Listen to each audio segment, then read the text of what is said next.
Today's panel is about the free press and the responsibilities of the free press. It's a topic that's very dear to my heart, teach media law. I believe we are only as free as our press. We're also going to talk about what responsibilities might come with that. I think that our role as editors and publishers of this magazine is to contribute those values to the university, to the debate on the university campus. We want to be a source of information, but also a source of thinking. It's something that gets people thinking about different issues. Obviously, I think Brian and Carolina Review and Blueprint have different roles in the THC, but I think both are important in that they all put out different messages which could be discussed by the university community. Great. Let's talk about the responsibilities of the student press, or just the press in general. And I'll pick on Andrew a little bit first, in a friendly way. I know that recently the editorial has been criticized in some quarters on campus for coverage of some of the stories regarding some of these cocaine arrests and identification of the suspects in those articles regarding the Greek community. And I'm curious about how do you, Andrew, approach that role, because I think you're trying to report fully and accurately what happened there, but at the same time, how do you balance that against the responsibility, that responsibility versus where it looks like maybe you're picking on a certain group of people on campus, at least that's the perception out there among some people. How do you address? I know you talked about it in your recent column in the paper too. Yeah.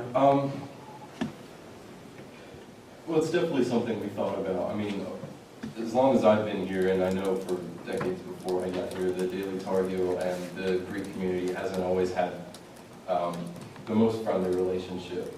And it sort of goes back to the chicken or the egg debate, which came first. Did Greek organizations become hesitant to talk to the DTH first, or did the DTH not cover the Greek community as fully as it would like to be covered?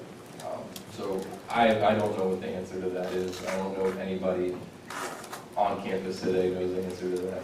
But well, the university campus here exists, I think, as a marketplace of ideas, and it's somewhere where students can come and find the resources and the mechanisms for campus dialogue about a range of issues. And what that entails is an atmosphere where all ideas can be tested and ideas can be floated. And the Carolina Review specifically exists to promote a particular mode of thinking, being the conservative libertarian philosophy that doesn't get as little attention as others from most groups on campus. And so we exist to provide a medium by which our writers can express their ideas, and also a place where the campus at large can find those they've expressed, test them, debate them, and start dialogue on issues from a perspective that may not be started otherwise. And in the back, here's a question. Very patiently being asked a question. Yeah, that's fine. I was a young journalist before the internet, and in fact, I went to jail for it along with several of my friends. And but we printed every letter. In our weekly, we had a weekly. We printed every letter, and we would have censored them if we'd have had to for legal reasons. But I don't even remember that happening. But that was different times. But now, in this competitive environment where you're competing against the internet and newspapers are going bankrupt,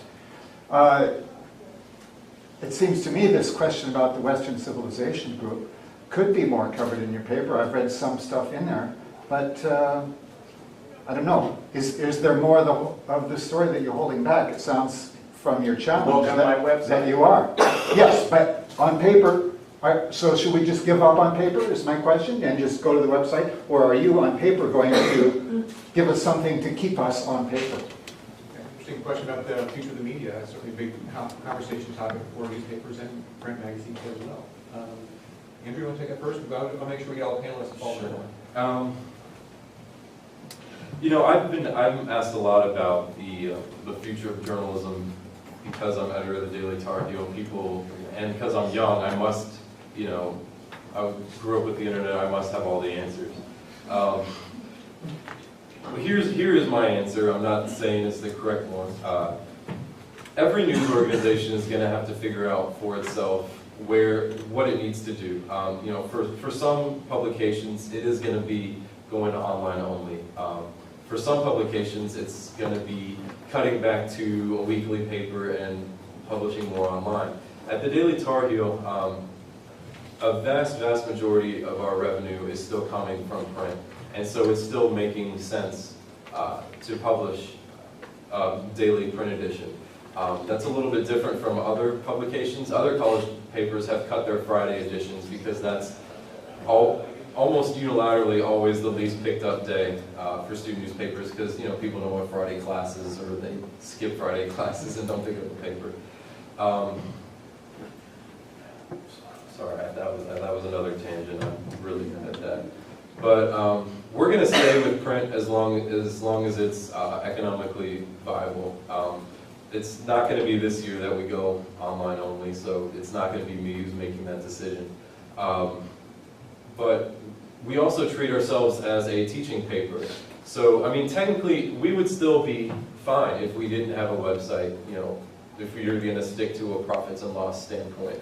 But because we pride ourselves in being the best journalism training you can get, no offense to the journalism school, but we're trying to teach our reporters the skills that they need to succeed at a news organization that is online only. I feel, and our managing editor for online, Sarah Gregory, who's back in the back,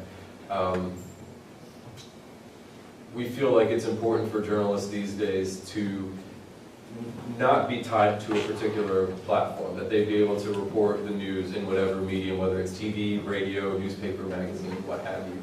So we stress reporting and writing skills, and it just happens to make most sense for us right now to publish